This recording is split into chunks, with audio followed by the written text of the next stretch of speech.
The best gift for me would be the day you finally die. Those words, spoken by my own daughter, still echo inside my head. I never thought I'd hear something like that from the child I raised, fed, protected, and loved more than my own life. My name is Henry. I'm 72 years old. All my life, I worked as a mechanic in a small town in Pennsylvania. My hands always smelled like oil, my shirts were stained with grease, but I never complained. Every nail, every dollar, every bruise was for my family. I saved everything to give my daughter, Amanda, the future I never had. Her mother, my wife Martha, died young. I was left alone with a little girl in my arms. I became both father and mother. When she got sick at school, I carried her home. When she wanted new clothes, I sold my own tools. When she dreamed of college, I took extra shifts and worked nights. I never thought of myself. My whole world was her. And now she's grown up. She has her own family, a husband and 2 kids, a nice house in the suburbs, a shiny new car. She always tells her friends she made it all on her own. She never mentions who stood behind her when her life was just beginning. When I visit her, I'm met with cold eyes. My son-in-law, John, looks at me like I'm a burden he never agreed to carry. My grandchildren, they've grown too, and now they hardly sit near me. Their phones and tablets are more interesting than an old man. I still try to help. I offer to fix their fence, mow the lawn, even give them money when I see they're in trouble with their loans. Instead of gratitude, I get indifference. And then came that night. We were sitting at the table. I'd baked my signature apple pie, the same one Amanda used to love the most. I hoped the scent of cinnamon would remind her of her childhood. I hoped she'd look at me like she once did, a little girl full of love and trust. But it turned out differently. She pushed the plate away without even tasting a bite. She looked at me with a cold smile and said the words that tore me apart. The best gift for me would be the day you finally die. At first, I thought I'd misheard her. But she repeated it, clearly and loudly, as if she wanted me to remember it forever. John chuckled. The kids stayed silent. I sat there, unable to breathe. This woman, my child, the one I'd given my whole life to, wished me dead. That night, I went back to my small old house. I sat for a long time in the dark, holding an old photograph, little Amanda with her pigtails, smiling. I whispered to myself, "Where's that girl? Where did she go?" And then, something broke inside me. Not from anger, not from hatred, from determination. If they think I'm useless, if they're waiting for my death, I'll show them they're wrong. They just don't know yet what kind of way I'm going to do it. I barely slept that night. The walls of my little house felt closer than ever, pressing against me like a coffin. Every creak of the old wood sounded like Amanda's voice repeating that sentence. The best gift for me would be the day you finally die. At dawn, I stepped outside. The air was cold and wet, mist rising from the ground. My yard looked tired, the sagging fence, the rusty mailbox, the broken swing Amanda used to love. For years I'd kept everything just in case she came back here with her kids. Now I realized she never would. I made coffee in the old metal pot, the way Martha liked it. Its bitter taste steadied me. My hands shook as I held the mug. It wasn't anger running through me. It was something sharper, clearer, a kind of clarity that hurt. 2 days later, Amanda called me.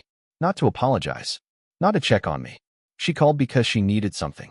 "Dad, John and I are refinancing the house," she said, her tone brisk, businesslike. "We need you to sign over that small piece of land next to your place. It'll make the paperwork easier." I sat there listening. That land was the last thing I had from my parents, a narrow strip of green where my father once planted apple trees. It wasn't worth much, but to me it was home. "I'm not sure, Amanda," I said quietly. "It's all I've got." She sighed like I was a stubborn child. "Don't be dramatic, Dad. We're family. We're just trying to make things work. You're not even using it. We're the ones with bills and kids. You should be helping us." I stayed silent. Her words cut deeper than she realized. After everything, she still expected me to give more. That night, I opened a box I hadn't touched in years. Inside were photographs, old letters, and a worn leather notebook. Martha had kept every receipt, every bill from the shop, every proof of how hard we'd worked.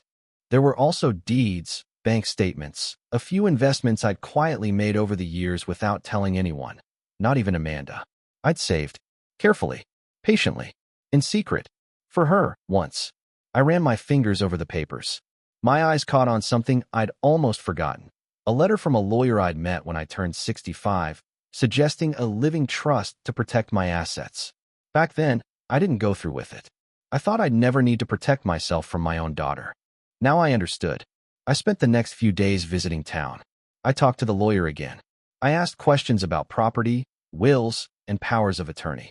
I sat in the back of the library reading articles about seniors losing everything to ungrateful families. Each story felt like mine.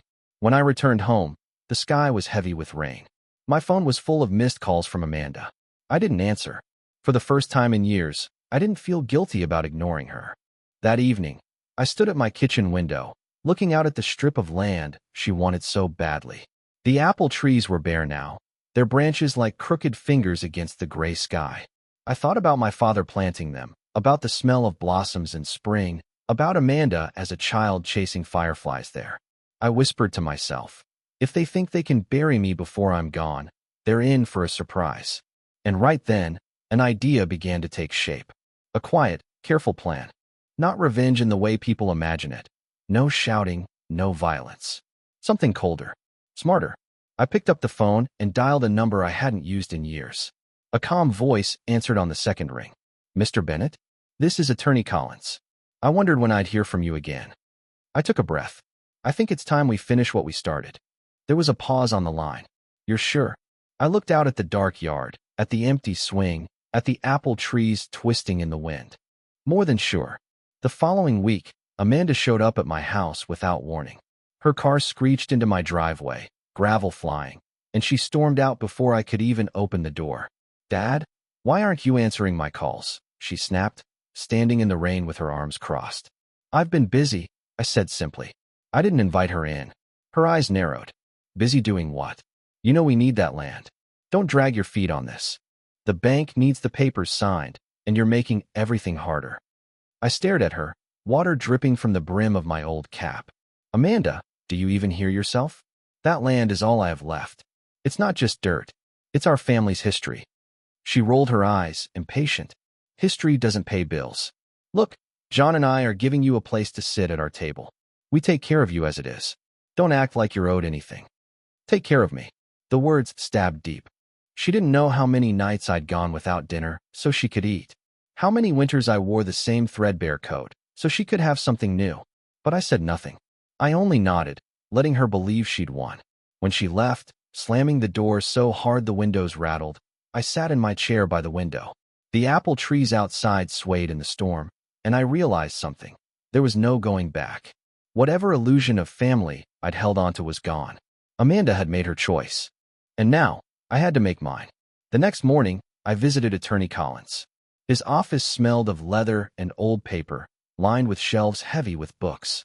He looked at me over his glasses, calm and steady. You're certain about this, Henry? He asked. Once we move forward, there's no undoing it. I met his gaze. I'm certain. If they want me gone so badly, I'll give them what they want, just not the way they expect. We spent hours drafting documents. A living trust. A will. A plan that would outlive me. I told Collins where I wanted the money to go, who deserved nothing, and who would be shocked when the truth came out. When I left his office, I felt lighter. For the first time in years, I had control. But Amanda wasn't finished with me yet. That weekend, she invited me to dinner again. Against my better judgment, I went. Maybe part of me wanted to see if there was still a piece of the little girl I'd raised hiding inside her. The moment I stepped through the door, I knew I'd made a mistake. John greeted me with a smirk. The kids barely looked up from their screens. Amanda set a plate in front of me, but her words were sharper than the knife she used to cut the roast. So, Dad, she began casually, have you thought about what we talked about? The land? I sipped my water. Yes, and I've decided I'm not signing anything. The room went still. John laughed under his breath. Amanda's face turned red. Are you serious? You're being selfish. That land is useless to you. Do you even know how much we're struggling? You could make things easier. But no, you want to cling to some stupid memory. Her voice grew louder with every word. The children stared now wide-eyed. You've had your life, Dad, she spat. You're old. You're alone. And you can't even do one decent thing for your family. Maybe it really would be better if... She stopped herself, but I knew exactly how that sentence was going to end. I set my fork down slowly. My hands were steady, calmer than they had any right to be. I looked her straight in the eyes and spoke softly. You should be careful what you wish for, Amanda, because sometimes wishes come true in ways you never expect. Her smile faltered. John shifted in his chair. The kids lowered their eyes. I stood, leaving the untouched plate behind, and walked out into the night without another word. The point of no return had arrived. There was no more hesitation, no more second chances. I was done being their burden. Now, I would become their lesson. After that night, I stopped answering Amanda's calls. Days turned into weeks, and the silence between us stretched like a canyon.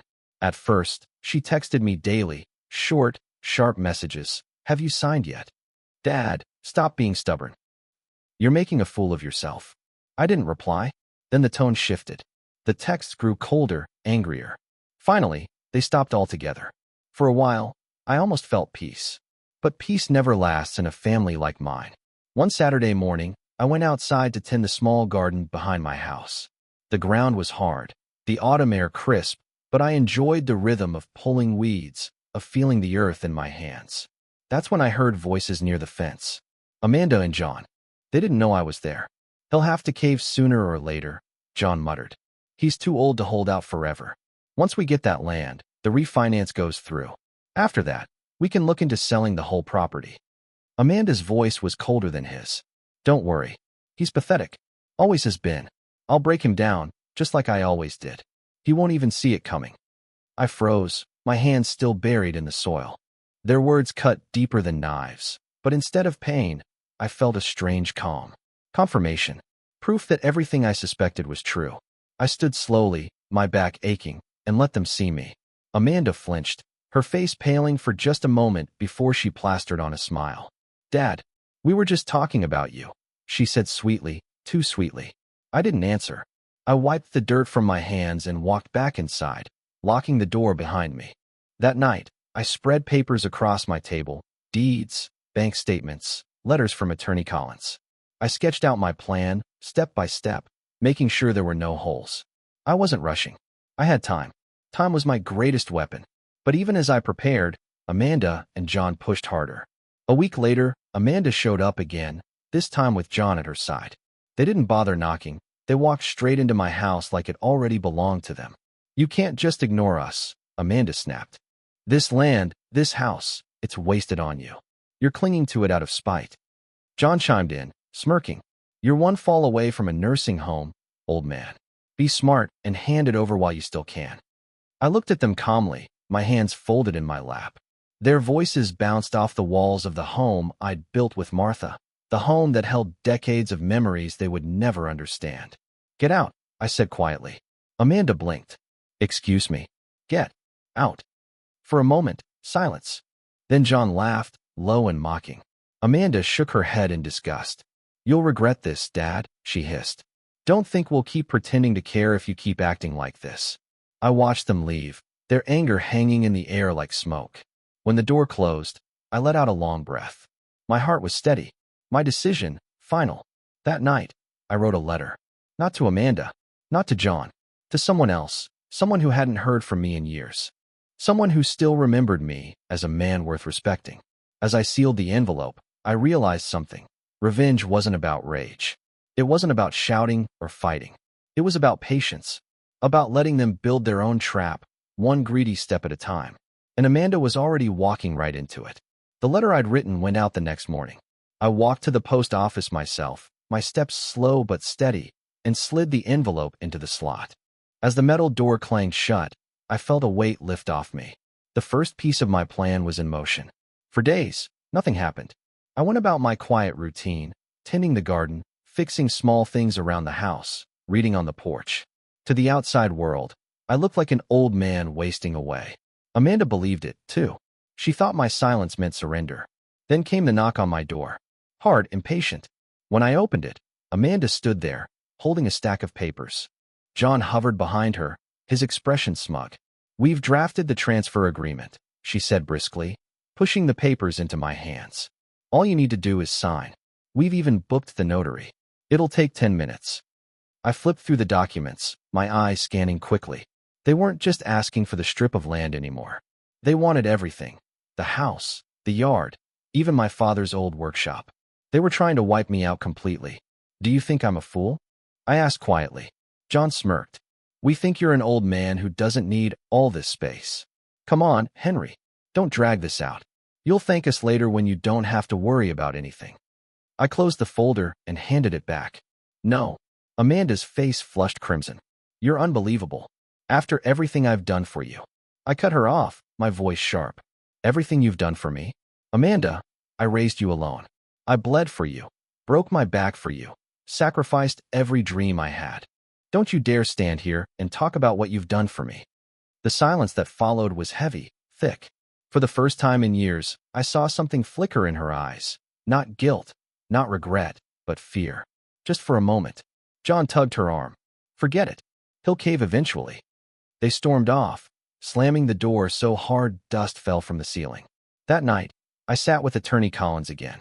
I slid the unsigned agreement across his desk. He studied it, frowning. They're not even being subtle anymore, he muttered. They want it all. I nodded. Let them think I'm weak. Let them think I'm cornered. It'll make what comes next even sweeter. Collins leaned back. You know, Henry, once we file these documents, there's no going back. Amanda and John will have no claim, no way to twist it. Are you ready for that? I stared at him, my voice steady. More than ready. They wish me dead, Collins. Let's give them a death they'll never forget. 2 weeks later, Amanda invited me to another family dinner. I almost didn't go, but then I realized it was the perfect stage. When I arrived, they were all there, sitting stiff around the table. Amanda forced a smile. John poured me a glass of wine. We've been thinking, Amanda said smoothly. Maybe we got off on the wrong foot. Maybe we should start fresh. Her tone was honey, but her eyes were steel. I sipped the wine slowly. Interesting timing, I said. Because I've been thinking too. And I've made some decisions. John leaned forward, eager. So you'll sign? I let the silence stretch, watching their anticipation grow. Finally, I spoke. No, I won't sign. But I have signed something else. Their smiles faltered. Amanda's fork clattered against her plate. What do you mean? I leaned back, my voice calm but sharp as a blade. You'll find out soon enough. Let's just say, you might want to start practicing gratitude. Because the next gift you get from me will be one you never saw coming. The room froze. Amanda's hands trembled. John's smirk vanished. And for the first time, I wasn't the one who looked powerless. The days after that dinner were eerily quiet. Amanda didn't call. John didn't show up at my door. For a while, I wondered if my words had finally scared them off. But deep down, I knew better. People like them never stop until they've taken everything they can. And sure enough, the storm came. It was a Tuesday morning when a white envelope arrived in my mailbox. Inside was a formal notice. Amanda and John had filed a petition in court, claiming I was no longer capable of managing my own affairs. They were trying to declare me incompetent, to take control of my property, my finances, my entire life. For a moment, the paper shook in my hands. Not out of fear, out of anger. They had crossed the final line. That afternoon, I drove into town and walked into Attorney Collins's office. I laid the letter on his desk. He adjusted his glasses, scanned it, then looked at me with something between pity and admiration. They're making their move. And now, I said, my voice low but steady, it's time for mine. Collins reached into his drawer and pulled out a folder. Thick, heavy, sealed with his signature. He slid it across the desk toward me. Everything is ready. We file this before their petition hearing, and it won't matter what lies they tell. They'll have nothing left to stand on. I placed my hand on the folder, feeling the weight of it. Not just paper, but years of sacrifice, betrayal, and resolve. 2 weeks later, the courtroom was full. Amanda sat beside John, both dressed neatly, faces polished with false concern. She dabbed at her eyes with a tissue, pretending to be the grieving daughter of a confused old man. Your Honor, her lawyer began. My client only wants what's best for her father. He's vulnerable, unable to make sound decisions. He refuses to part with property he can't possibly use. We believe guardianship is in his best interest. I sat silently, letting them perform their play. My hands were steady in my lap. Then Collins stood. His voice was calm, but every word cut through the room like glass. Your Honor, my client is far from incapable. In fact, 3 weeks ago, Mr. Bennett executed a comprehensive trust and estate plan. He has protected every asset under his name, legally and irrevocably. Neither Amanda Bennett nor her husband John have any claim. The room rippled with whispers. Amanda's head snapped toward me, her eyes wide, face draining of color. John shifted in his seat, suddenly restless. Collins continued, placing the signed documents on the judge's desk. Not only that, Your Honor, but Mr. Bennett has designated his assets to charitable organizations, scholarships, and beneficiaries outside of his immediate family.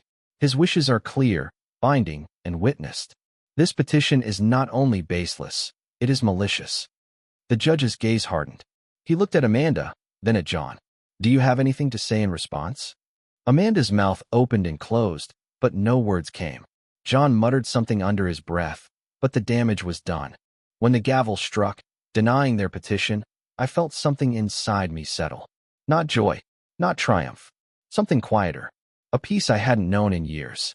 As we left the courthouse, Amanda grabbed my arm, her nails digging into my skin. How could you do this to me? She hissed, her voice trembling. I looked at her, my daughter, the little girl I'd once carried on my shoulders, now unrecognizable. No, Amanda, I said softly. The real question is, how could you do this to me? Her hand fell away. Her eyes glistened with tears, not of regret, but of rage. She turned, storming down the steps with John trailing behind her. I stood there, the autumn wind cool on my face, and realized my revenge wasn't about destroying them. It was about saving myself, about proving that I wasn't useless, wasn't weak, wasn't already dead. They had wished for my death. Instead, I had given them something far worse, the knowledge that they would never own me. And as I watched their figures fade into the crowd, I knew this was only the beginning of their regrets. For a few days after the court hearing, the silence was almost unsettling. Amanda didn't call. John didn't show up. No more demands, no more insults.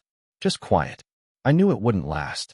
On the fourth night, I woke to the sound of a car pulling up outside. Headlights swept across my living room window. I stayed in the dark, peeking through the curtain. Amanda, alone. She sat in her car for a long time, her face pale in the glow of the dashboard. Then she finally stepped out and walked slowly up my porch. She didn't knock. Instead, she sat on the steps, arms wrapped around her knees. For the first time in years, she looked small again, like the little girl I remembered. I almost opened the door. Almost. But then I remembered her voice, sharp as a blade. The best gift for me would be the day you finally die. So I stayed in the dark and let her sit in the cold. After an hour, she left. The next morning, John came instead. He didn't bother with politeness. He barged in without knocking, his face twisted with fury. You think you're clever, old man? He spat. You think you can humiliate us in court and get away with it? I looked at him calmly, my coffee cup steady in my hands. Get out, John. He slammed his fist on the table. You'll regret this. I swear it. Get out. My voice didn't rise, but the steel in it must have cut through, because after a moment of glaring, he stormed out. That evening, I sat on the porch again, the autumn air sharp in my lungs. For the first time, I wasn't afraid of their threats. I had already faced the worst, my daughter's betrayal, and survived it. Nothing else could touch me now. But Amanda and John weren't done. A week later, whispers started in town. At the grocery store, at church, even at the mechanic shop where I used to work. People looked at me differently, some with pity, some with judgment. I overheard snippets of conversation. Amanda had been talking, spinning stories. He's losing his mind. He tried to cut his own family out of everything. He's cruel, ungrateful, after all they've done for him. I stood in the cereal aisle, listening to two women whisper about me, as if I weren't 2 feet away. My chest tightened, but I didn't say a word. Let them talk. Let Amanda burn her bridges. Because I knew the truth. The more lies she spread, the more her mask would slip. People could be fooled for a while, but not forever. That night, I wrote in my journal, the one Martha had given me years ago. I wrote every detail, every word Amanda had said, every move John had made. Not for revenge. For clarity. For proof. The more I wrote, the lighter I felt. As if every word was a stone lifted from my chest. And then, just before midnight, my phone rang. Unknown number. I almost didn't answer, but something told me to pick it up. Mr. Bennett, a woman's voice asked. My name is Laura. I work with the Community Foundation. We received notice that you're setting up a scholarship fund in your wife's name. I wanted to say, it's a beautiful thing you're doing. I closed my eyes, Martha's face filling my mind. For the first time in a long time, I smiled. Amanda had her lies. John had his threats. But I had something they would never understand. Legacy. They could try to drag me down, but my revenge was already in motion. Quiet, patient, unstoppable. And deep down, I knew their desperation was only going to get worse. It started small, the way most downfalls do. John's contracting business lost a client. A big one. The town council decided not to renew his maintenance contract, citing concerns about professionalism. I knew the truth. People had heard how he treated me in court, and whispers travel fast in a small town. Then Amanda's volunteer committee at the church suddenly restructured. She was quietly asked to step down. The same women who once admired her now looked at her with thin smiles and avoided her eyes. Their masks were slipping, and I didn't need to lift a finger. Meanwhile, the letter I'd mailed weeks before had finally reached its destination. It was to my old friend Richard, a man I'd served beside in the army decades ago. We hadn't spoken in years, but when he called me, his voice was full of warmth. "Henry, you old bastard," he laughed. "I thought you were dead already." "Not yet," I replied with a smile. "Though my daughter seems to wish it." We talked for hours. He told me about his grandchildren, about his small business in another county. And when I mentioned Amanda's betrayal, his tone grew serious. "You don't deserve that," he said firmly. "You gave her everything. But listen, if you ever need support, you've got more people in your corner than you realize." For the first time, I believed it. A few days later, I attended Sunday service. I hadn't been in months. Heads turned when I walked in. I could feel the whispers buzzing like flies, Amanda's lies still fresh in the air. But then Pastor Miller greeted me warmly from the pulpit. "It's good to see you here, Henry. We've all missed you." He said it loud enough for the whole congregation to hear. The message was clear. I wasn't alone. Amanda sat 2 pews ahead with her family. She stiffened, her shoulders tense. I could see the way people's eyes lingered on her, no longer with admiration, but with quiet judgment. After the service, as I walked out, an elderly woman touched my arm. "Henry, I just wanted to say, I know what you've done. The scholarship fund in Martha's name. It's beautiful. You're making sure young people get a chance. She would be proud." I swallowed hard, my throat tight. Amanda turned at that moment, hearing the words, and her face went pale. She hadn't known. That night, my phone rang again. It was Amanda this time. Her voice was sharper than glass. "Why didn't you tell me?" she demanded. "Why didn't you tell me you were giving away money? That should have been mine, our families." "Our families," I repeated softly. "Amanda, you stopped being my family the day you wished for my death." She gasped, then fell silent. For once, she had no answer. When I hung up, I sat in the quiet of my house, looking at Martha's photograph on the mantel. I realized that my revenge wasn't loud, wasn't messy. It was simple. I had taken the one thing Amanda and John valued above all else, money, property, control, and turned it into something they could never touch. Something pure. They had wanted to bury me alive. Instead, they were watching their own lives begin to unravel, one thread at a time. And I wasn't done yet. The cracks in Amanda's life widened faster than even I expected. Her calls became more frantic. At first, she demanded explanations, then she pleaded, and finally she threatened. But no matter what tone she used, I gave the same response, silence. Then she tried something new, going public. One Thursday afternoon, as I walked into the diner I'd been eating at for years, I heard her voice before I even saw her. Amanda sat at the counter, loudly telling anyone who would listen that I was losing my mind, that I was being manipulated by greedy lawyers, that I had abandoned my own family out of spite. People shifted uncomfortably in their seats. Some nodded politely, but most avoided her eyes. I stood in the doorway for a long moment before finally stepping forward. "Afternoon, Amanda," I said evenly. Her head whipped around. Her face tightened. "Dad," she said coldly. "Just the man I was talking about." I took a seat at my usual booth, the one near the window. The waitress, Mary, set down a coffee in front of me without asking. She'd known my order for 20 years. Her small kindness, simple as it was, spoke louder than Amanda's words. Amanda's voice trembled with frustration. "See? He doesn't even deny it. He's letting strangers steal from his own blood." I raised my cup slowly, my hands steady. "No one stole anything, Amanda. I gave it freely. to people who might actually appreciate it. The room fell quiet. Her eyes darted around, looking for support, but found none. Even John, sitting beside her, shifted uncomfortably. I finished my coffee, left a tip on the table, and stood. As I passed her, I leaned close enough for only her to hear. "You wanted me gone, Amanda," I whispered. "And now, you're the one disappearing. One piece at a time." Her face blanched. Her lips parted as if to reply, but nothing came out. Outside, the autumn air felt sharp and clean. For the first time in years, I walked through town without shame. People nodded at me, some even smiled. Not because I was rich, not because I had power, but because they'd seen the truth for themselves. The next week brought another blow to Amanda. Her children, my grandchildren, started to avoid her. One evening, I received a knock at my door. When I opened it, there stood Emily, my eldest granddaughter, her eyes wet with tears. "Grandpa," she whispered, "is it true what Mom said? That you don't care about us anymore?" My heart ached. I knelt slowly, taking her hands in mine. "Sweetheart, I've never stopped caring. Everything I've ever done, even the things that make your mother angry, I've done because I love you. And one day, you'll understand." She hugged me tightly, and in that moment, I realized something Amanda never could. Love wasn't measured in money or control. It was measured in moments like this. Quiet, real, lasting. When Emily left, I sat by the window, the night pressing against the glass. Amanda was unraveling, faster and faster. Her lies no longer held weight. Her family was slipping through her fingers. And the best part? I hadn't lifted a finger against her. She was destroying herself. Still, I knew Amanda. Desperation makes people dangerous. And I had the uneasy sense that her next move would not be quiet at all. It was late November when Amanda made her final move. I woke one morning to the sound of shattering glass.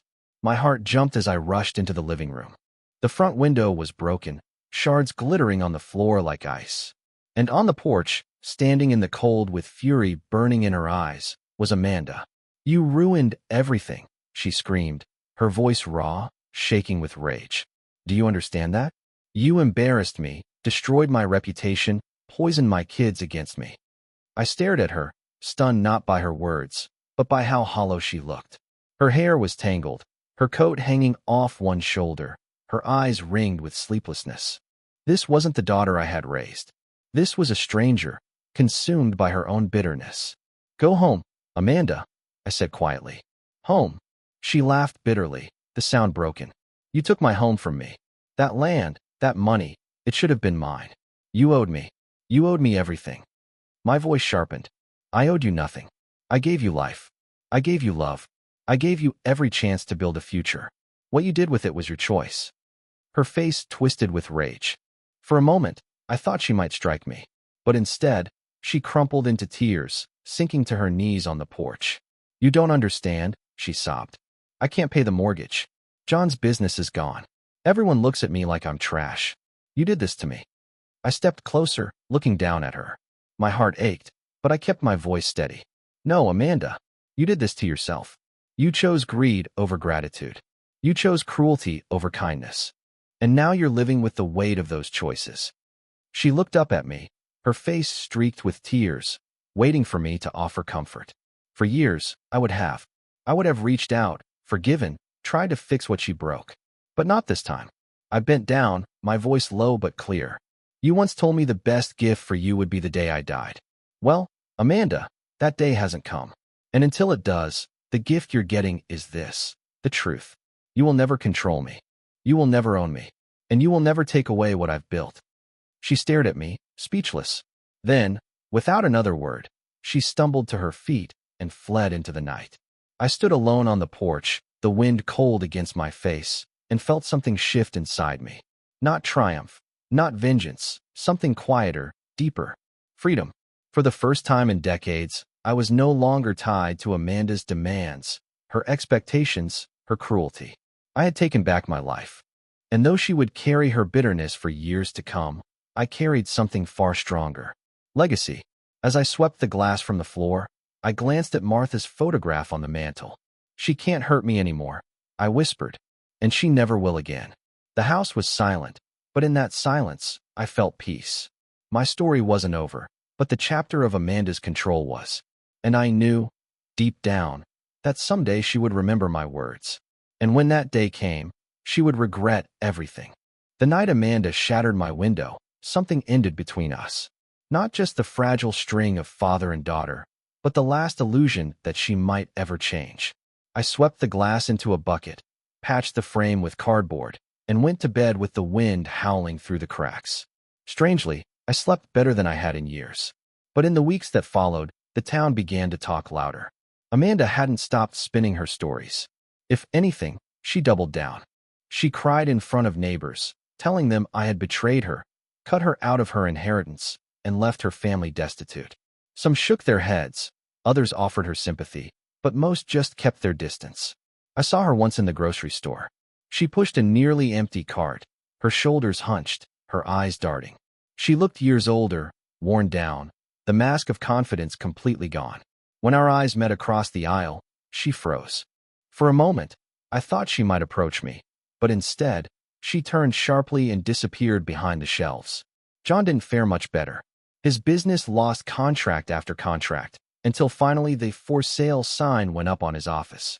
One evening, I drove past their house and noticed the blinds pulled tight, the yard unkempt. The perfect suburban image they had clung to was crumbling piece by piece. And yet, I didn't rejoice. Revenge wasn't about watching them fall, not really. It was about reclaiming what they had tried to take from me, my dignity. Around this time, something unexpected happened. A knock at my door came one chilly afternoon. When I opened it, I saw Emily again, my granddaughter. She stood there with her backpack slung over one shoulder, her eyes red but determined. "Grandpa," she said softly, "can I stay here for a while?" I blinked, stunned. "What about your mom?" Her chin trembled. "We had a fight. She said things I don't want to repeat. Dad yelled too. I can't be there right now." I stepped aside and let her in. The moment she crossed the threshold, I felt something shift inside me. For so long, my house had been silent, empty. Now, the echo of young footsteps filled it again. We made tea in the kitchen. She sat at the table, staring into her cup, her hands trembling. "Grandpa," she whispered, "why does Mom hate you so much?" I swallowed hard, searching for the right words. "She doesn't hate me, Emily. She hates herself. She made choices that turned her heart bitter. And sometimes, people blame others for the emptiness they feel inside." Tears welled in her eyes. "But you're not what she says. You're not useless. You're the only one who listens." My throat tightened. I reached across the table and took her hand. "Thank you, sweetheart. That means more than you know." Over the next few days, Emily stayed with me. She helped me repair the broken window, swept the porch, even cooked dinner with me. The house felt alive again, laughter mixing with the crackle of the old radio, the smell of fresh bread filling the air. One evening, as we sat by the fire, Emily curled up in a blanket and said, "Grandpa, when I grow up, I want to be like you. Strong, even when people treat me bad." The words hit me like a hammer. I realized then that my legacy wasn't in property or money. It was in her, in the lessons she was quietly absorbing, the love she still believed in. But Amanda didn't see it that way. On the fourth night, she arrived at my door. Her face was wild, her voice sharp. "Emily, get out here," she shouted. Emily froze, fear flashing in her eyes. I stepped outside, closing the door behind me. "She's staying here tonight," I said firmly. "You don't get to decide that," Amanda hissed. "She's my daughter. You're poisoning her against me, just like you've poisoned everyone else." I met her gaze, steady and unflinching. "No, Amanda. You did that yourself. Emily just finally sees it." Her face twisted with rage, but behind it, I saw something else, desperation. Her world was collapsing, and she was clinging to the only thing she still had, control. "You'll pay for this," she spat, before storming off into the night. I stood there, the cold biting through my sweater, and felt a strange calm wash over me. For the first time, I wasn't the one afraid. Amanda was. Inside, Emily sat by the fire, her eyes wide. "Is Mom going to be okay?" she asked softly. I sighed, sitting beside her. "I don't know, sweetheart. But no matter what happens, you will be." And as the flames flickered across the room, I realized something powerful. Revenge wasn't about destroying Amanda. It was about breaking free of her chains. And with Emily beside me, I was freer than I'd ever been. Amanda's threats echoed in my head that night. But strangely, they didn't scare me anymore. They sounded like the cries of a drowning woman, lashing out at the nearest hand, even if it was the only one that had ever tried to save her. The next morning, Emily helped me sweep the porch. The air was sharp with frost, the sun weak against the gray sky. She wore my old flannel jacket, far too big for her, and laughed when the sleeves dangled past her hands. For the first time in months, my home rang with real joy. Meanwhile, Amanda's decline spread like a rumor through town. John was rarely seen in public anymore, his once booming voice now only a whisper in the corners of bars. Amanda, on the other hand, kept showing up where she wasn't welcome. At church, at the market, even outside Collins's law office, shouting about conspiracies, about how I had stolen everything from her. People stopped believing her. Worse, they started pitying her. And Amanda hated pity more than anything. One afternoon, Pastor Miller visited me. He stood on my porch, his breath visible in the cold air, his hands folded. "Henry," he said gently, "I don't know what's happening with Amanda, but I want you to know something. Folks here see the truth. We see the way you've carried yourself, the dignity you've kept. Don't let her bitterness drag you down." I nodded, my throat tight. I never wanted it to come to this. She was my little girl once. "I know," the pastor said softly. "But sometimes, love means letting go. Sometimes, it means standing firm and showing the next generation, like Emily, what real strength looks like." That night, Emily and I sat at the kitchen table going through old photographs. She picked up one of Martha, holding baby Amanda in her arms. Emily traced her grandmother's face with her finger. "She looks kind," she whispered. "She was," I said, my chest heavy with both love and grief. She had a way of making even the darkest days feel warm. Emily smiled faintly. "I think you got that from her." The words hit me harder than she realized. For so long, I had seen myself only through Amanda's eyes, as a burden, a relic, a man waiting for death. But now, through Emily's, I saw something else. Resilience. Quiet strength. A lesson that hadn't been wasted after all. Days turned into weeks. Amanda's anger only grew. She left voicemails on my phone, some tearful, others furious. One night, I played one on speaker while Emily sat nearby. "Dad," Amanda's voice cracked through the machine, "you're destroying me. Everyone thinks I'm a monster. You've turned Emily against me. Don't you see what you're doing?" Emily looked at me, her eyes wide. "Grandpa, she doesn't get it. Does she?" I shook my head slowly. "No, sweetheart. She doesn't. And maybe she never will." But the truth was, Amanda wasn't wrong about one thing. People did see her differently now. Not because of me, but because of her own actions. And as her lies unraveled, her life followed. John finally packed a bag and left. Word spread that he'd gone to another state to find work. Amanda was left alone in that big house, the lights off more often than on. Meanwhile, my own life quietly shifted. Collins helped finalize the scholarship fund in Martha's name. A notice went up on the community board. Applications now open for the Bennett Scholarship, supporting hardworking students with limited means. When I saw the flyer, I felt a lump in my throat. For the first time in years, Martha's name wasn't just a memory. It was alive, helping others, shaping futures. Emily beamed when she saw it. "Grandma would be proud," she said. I placed a hand on her shoulder. "So am I, sweetheart. So am I." But even as I found new purpose, I knew Amanda wouldn't go quietly. People like her rarely did. She had lost her husband, her reputation, and her grip on me. And when a person like Amanda has nothing left to lose, that's when they're the most dangerous. Winter came early that year.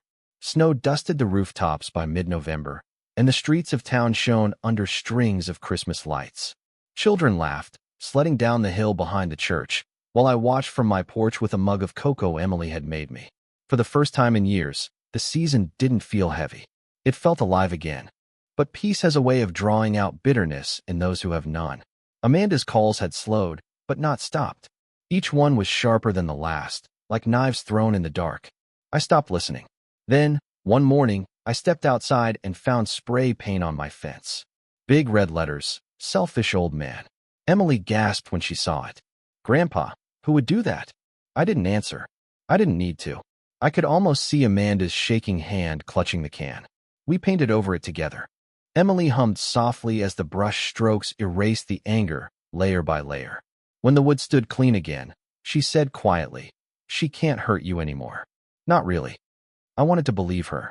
But Amanda wasn't done. The following week, she made her boldest move yet. I was at the diner, finishing my coffee, when I heard raised voices outside. Through the frosted glass, I saw Amanda standing on the sidewalk, a small crowd gathering. Her hair was wild, her coat unbuttoned despite the cold. She held up a stack of papers and shouted, "My father is a fraud. He's giving away money that doesn't belong to him. He's been manipulated, tricked into cutting his own blood out. He's destroying his family." People stared. Some shook their heads, others muttered, but no one stepped forward to agree. I walked outside, the bell above the door jingling. Amanda's eyes locked on mine. For a moment, I saw a flicker of the little girl she once was. Then it vanished, replaced by raw fury. "Tell them, Dad," she demanded, her voice cracking. "Tell them I'm your daughter. Tell them you'll fix this." The papers trembled in her hands. I glanced at them, copies of the trust documents Collins had filed.